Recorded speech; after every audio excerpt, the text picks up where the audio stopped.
Assalamualaikum warahmatullahi wabarakatuh. Perkenalkan, nama saya Muhammad Fauzan. Saya mahasiswa Ilmu Komunikasi dari Universitas Muhammadiyah Yogyakarta, dan saya berada pada mata kuliah Sosiologi Komunikasi yang akan menjelaskan tentang apa itu media, identitas, lalu ada kalian aktif dan pasif, terus yang terakhir ada yang namanya popular culture. Pada kesempatan kali ini saya akan membahas dari keempat poin tersebut. Pertama itu ada konsep identitas, yang mana identitas itu penjelasannya melibatkan persepsi seseorang terhadap dirinya sendiri. Identitas mencakup tentang kepribadian, minat, gender, dan identitas sosial. Lalu keterkaitannya juga kepada media, yaitu media memiliki pengaruh dalam membentuk identitas individu maupun kelompok dalam masyarakat. Media juga dapat membentuk norma-norma yang terkait dengan identitas, semisal apa itu maskulinitas yang ditunjukkan untuk pria, sehingga dengan promosi yang ditampilkan pada media juga berpengaruh terhadap identitas. Baik, pada kali ini saya akan menjelaskan pada slide yang tadi saya tampilkan. Jadi, konsep yang ada pada identitas itu memiliki makna seperti identitas itu melibatkan tentang kepribadian seseorang, identitas, minat, gender, dan juga identitas sosial mereka. Lalu, apa keterkaitan media dengan identitas atau pengaruh yang terdapat pada media dengan identitas seseorang? Media dapat mempromosikan atau menyalurkan, seperti yang mana kita lihat media sering menyalurkan bagaimana itu maskulinitas untuk para pria. Jadi secara tidak langsung media membentuk apa itu identitas untuk setiap individu, yang mana media sering menyalurkan atau menampilkan bagaimana keterkaitannya antara identitas mereka, dan juga menjelaskan seperti apa itu maskulinitas yang ditujukan untuk para pria.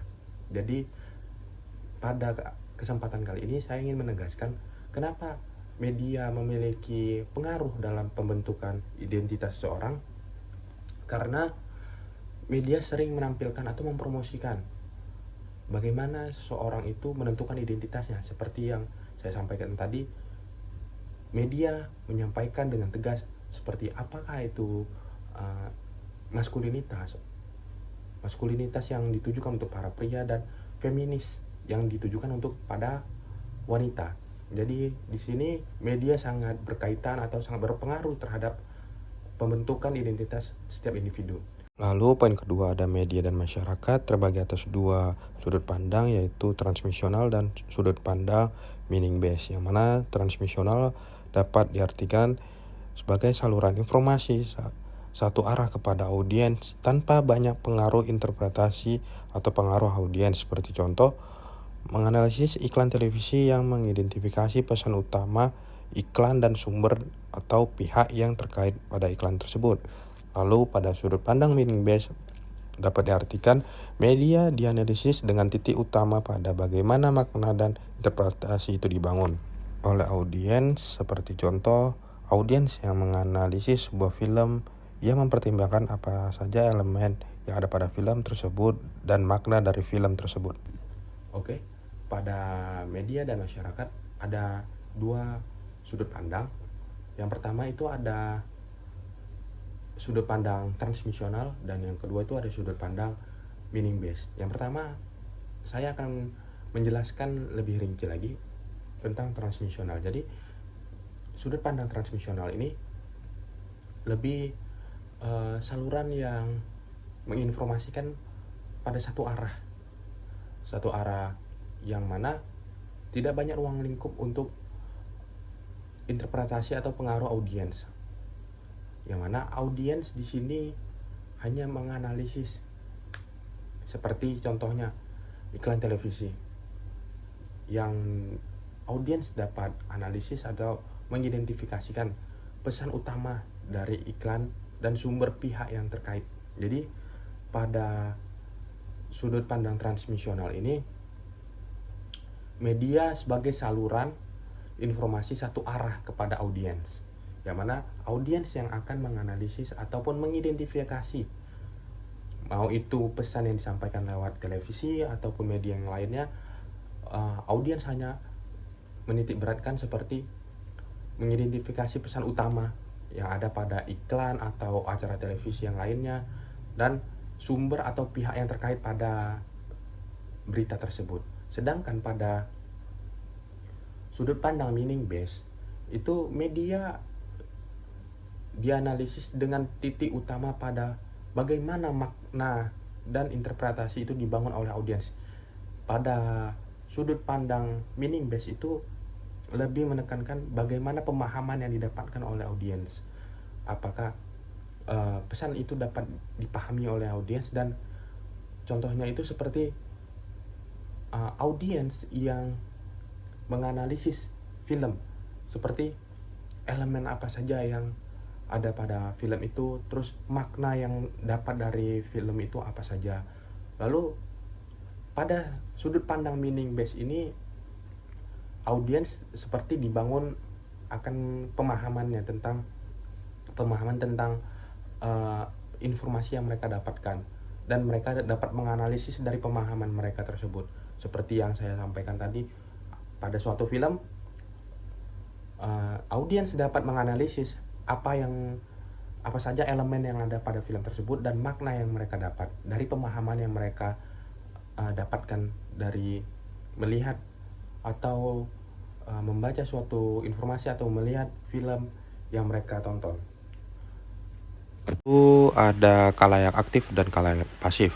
Khalayak aktif itu merupakan individu yang secara aktif memproses dan mengkonsumsi media. Mereka tidak hanya menerima informasi, tapi juga mereka dapat merespon dan menafsirkan informasi tersebut. Seperti contoh, individu dapat merespon informasi yang ada di media seperti konten video atau blog dengan cara menyalurkan pendapat mereka atau komentar dari setiap individu tersebut. Sedangkan khalayak pasif merupakan khalayak yang merujuk pada individu yang pasif dalam interaksi media. Mereka hanya menerima informasi yang ada pada media tersebut. Seperti contoh, khalayak pasif hanya sekedar melihat atau menonton berita yang ada di televisi dan tidak melakukan respon atau mengkomentari informasi yang ada pada berita atau informasi tersebut.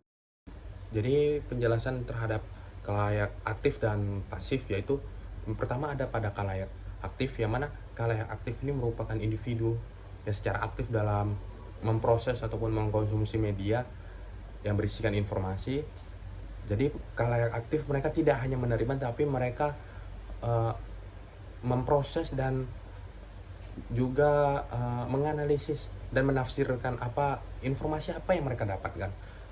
Lalu contohnya yang pada individu itu, ketika individu ini melihat suatu konten video ataupun blog, secara otomatis mereka akan memahami ataupun menafsirkan ataupun mengomentari pemahaman apa yang mereka dapat ataupun informasi apa yang mereka dapatkan pada media, baik itu dalam bentuk konten video ataupun informasi yang ada pada blog. Mereka lebih aktif untuk menyampaikan komentar mereka, lebih aktif dalam merespon, dan juga mereka memiliki tingkat keingintahuan ataupun tingkat rasa ingin tahu yang tinggi, seperti bagaimana mereka menafsirkan, bagaimana mereka menganalisis secara aktif, yang mana mereka dapat lihat di media, informasi yang disalurkan dari media akan mereka tafsirkan, akan mereka pahami apa isi dari informasi tersebut. Sedangkan khalayak pasif, khalayak ini merujuk pada individu yang pasif, dalam arti mereka itu tidak terlalu aktif dalam menerima, bukan hanya menerima, tapi mereka tuh hanya sekedar menangkap sebuah informasi yang ada pada media, hanya sekedar menerima informasi yang ada pada media, dan tidak melakukan merespon sama sekali. Tidak adanya respon pada khalayak pasif ini sangat condong seperti ketika mereka mendapatkan suatu informasi, mereka hanya menerimanya. Akan tetapi berita yang ataupun informasi yang mereka dapatkan itu belum tentu kepastiannya ataupun belum tentu kebenarannya. Mereka hanya menyaksikan, mereka hanya mendengar, mereka hanya membaca. Tidak ada tanggapan, tidak ada penafsiran dari mereka ataupun tidak ada komentar dari mereka tentang apa yang mereka lihat ataupun tentang apa yang mereka tonton. Seperti contohnya saat menonton berita yang ada di televisi, khalayak pasif ini cenderung tidak merespon ataupun mengkomentari informasi yang mereka dapatkan atau berita yang saat itu mereka baca. Jadi mereka cenderung hanya menerima informasi. Berbeda dengan khalayak aktif, mereka lebih merespon, mereka lebih menanggapi dan menafsirkan berita apa tersebut, berita apa itu, dan informasi apa yang mereka dapatkan tersebut.